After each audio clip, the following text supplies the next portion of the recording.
They say history remembers the generals, the presidents, the CEOs, but sometimes it's the ones sweeping the floor after everyone's gone home who hold the world together. Our story begins in the late 1990s. The internet was still young then, fragile, awkward, almost innocent. It wasn't yet the endless empire of videos, apps, and infinite scrolling. It was wires, humming servers, glowing screens in locked basements, a new frontier that only a few thousand people truly understood. And yet, in one forgotten building in California, it almost collapsed. The man at the center of this story wasn't an engineer. He wasn't a hacker or a programmer or anyone with credentials you'd expect. He was a janitor. His name was Jose, the son of immigrants, quiet, hardworking. He spent his nights walking empty halls with a mop and a key ring full of doors no one else cared about. To him, the servers in the basement weren't history in the making. They were just machines that hummed too loud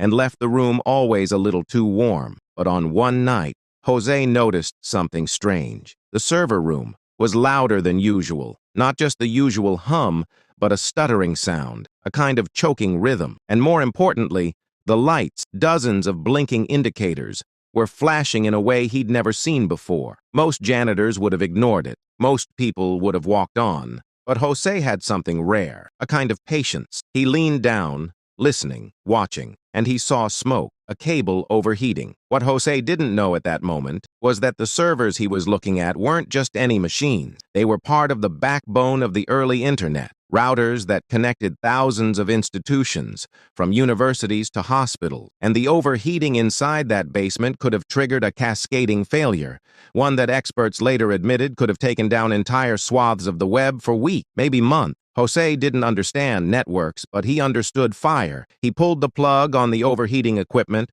grabbed an extinguisher, and called the night supervisor. By the time engineers arrived, the damage had been contained. The next morning, most of the staff barely noticed. They logged into their systems, sent emails, launched their websites, as if nothing had happened. And that's the strange, almost cruel thing about being the one who saves the world quietly. When you succeed, nobody knows. The engineers fixed the wiring. The executives went on with their meetings. The internet grew, bigger and faster than anyone could imagine. But in the logs, in the quiet technical reports buried deep in some archive, there's a line, power anomaly contained due to early detection by custodial staff. That's it, a sentence. Yet inside that sentence lives a story of fragility. How this vast, unstoppable system we now depend on, for love, for money, for truth, once teetered on the edge of collapse, and it was caught, not by a genius with a degree, but by a janitor who trusted his instinct.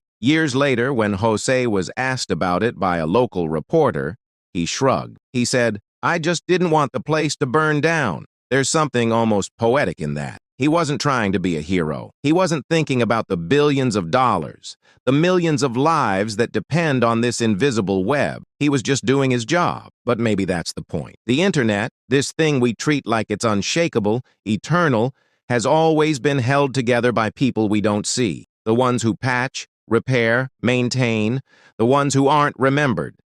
When you open your phone, when you stream your favorite show, when you send a message across an ocean in less than a second, maybe think about the hands that kept it alive when it could have died in its cradle. Because sometimes history isn't saved by those in the spotlight. Sometimes it's saved by the ones in the shadows, broom in hand, who simply refuse to walk past when something feels wrong. And that is the story of the janitor who saved the internet.